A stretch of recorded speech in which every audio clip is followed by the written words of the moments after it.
Hey everybody, welcome to another episode of Balled Up Genetics. My name is Lloyd, and if you like reptiles, then this channel's for you. I know it's been a while since we've done a longer video. More recently, I caught the newest strain of COVID, so I was out for like a week. I mean, it put me on the ground hard, but I got over it. I'm back in the snake room, and I thought, you know what? Let's do a two-part video. The first part is going to be on our ball pythons, the holdbacks, and the grow-ups that we're going to have for the future. The second video is going to be on our boas, same thing, grow-ups and holdbacks that we had. But before we get into this video, if you can do me a favor, subscribe down below if you haven't already. Turn on that post notification bell so every time we upload a video. The YouTube algorithm hasn't been kind to us lately, so everything that you guys do will help out this channel. So without further ado, let's get into this video.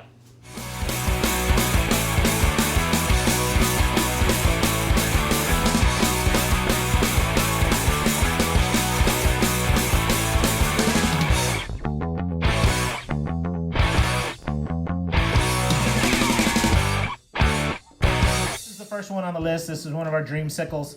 A Dreamicle is a lavender albino piebald. So you have a lavender albino and you put it with a piebald. This is the visual called a Dreamicle. She's dulled out a little bit right now because she's getting ready to go into shed.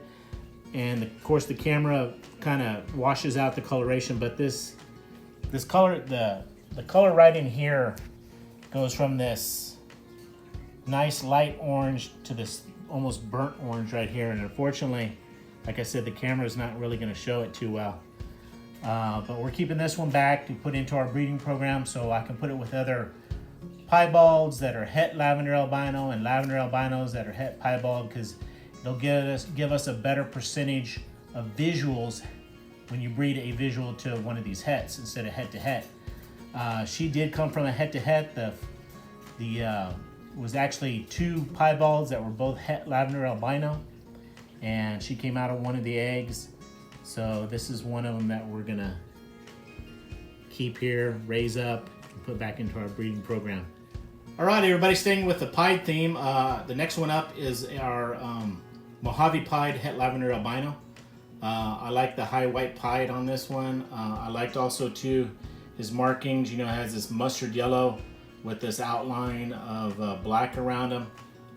Being that he is het lavender albino, I'm gonna put him to, when he gets older, and I put him to one of our lavender het pieds or pieds that are het lavender, and he's also got the Mojave in it. I would like to see a Dreamicle Mojave. So I think that would be pretty cool. And let's move on with the next snake.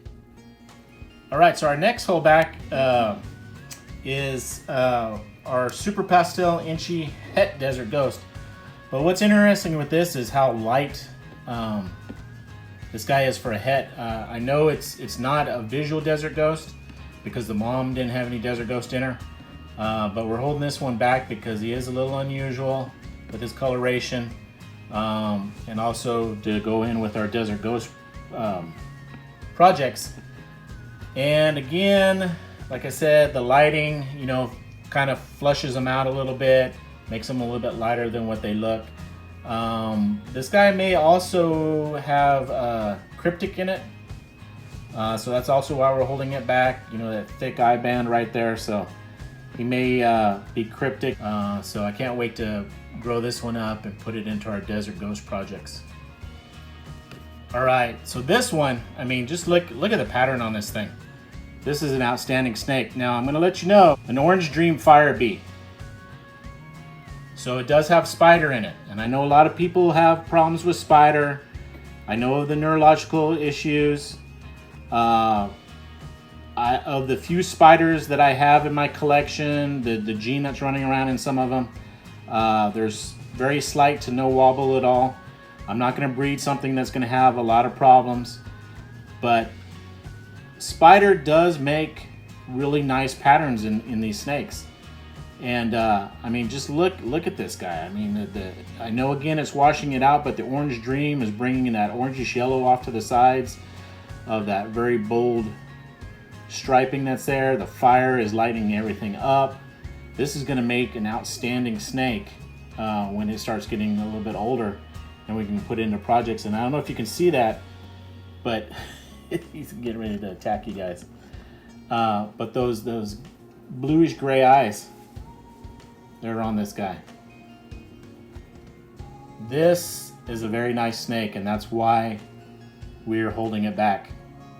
Even though there is spider in this, just the pattern and everything. Even if I don't breed this snake in the future, it's going to be around with us just because of the coloration, the pattern.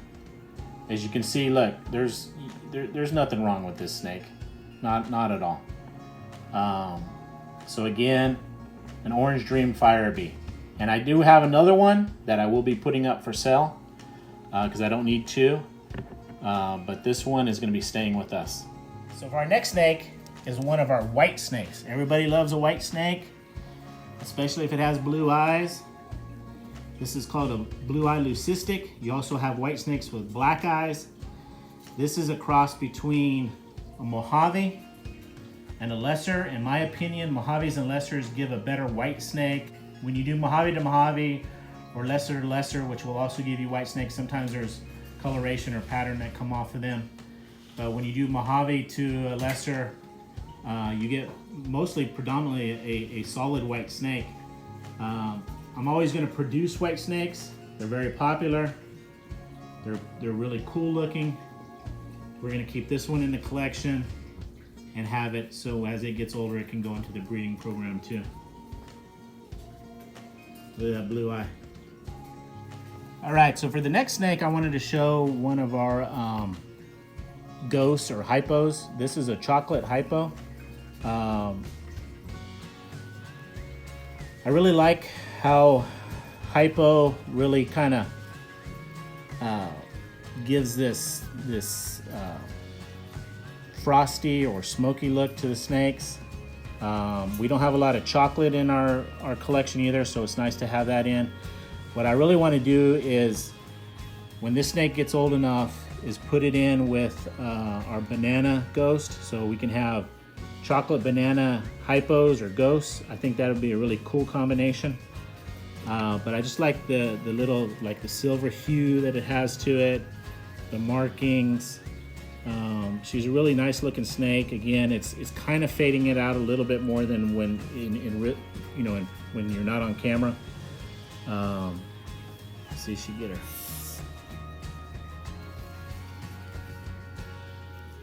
She really likes to hide, but yeah, can't wait to get her ready to grow up and put her into the breeding program. All right, guys, for our last snake, I just want you to look at this one for a minute. Try and guess what it is. Now again, in this lighting and with the camera fading the colors, all of this, like where it looks like a stripe, and on the sides it's actually a very orangish yellow coloration. But this is a Orange Dream Leopard Champagne. And again, I know a lot of people don't like champagne because it's a very brownish snake that doesn't have any markings and is so dominant with its genetics that it will obliterate other patterns. But this combination really worked well. Orange Dream Leopard, and then having that champagne in there.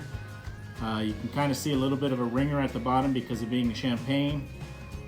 This is a really nice snake, and again, it does have a little bit of that champagne attitude. All the champagnes that I've ever worked with are really sketchy. They're a more nervous snake. They really want to move and get away from you. Same attitude with this one.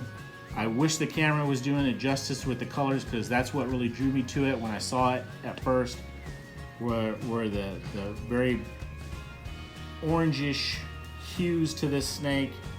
But again, there's so many potentials for this snake to go in when it goes into the breeding program of what other genetics I can put with it. But again, this is an Orange Dream Leopard Champagne.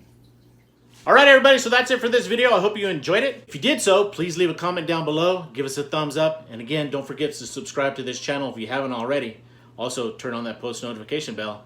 Again, the algorithm hasn't been good to us, so everything that you do will help us out. The next video, part 2, is going to be over some of our boa species, so stay tuned for that. And until the next video, take care, and we'll see you again real soon. Thanks for watching, everybody. YouTube algorithm, the YouTube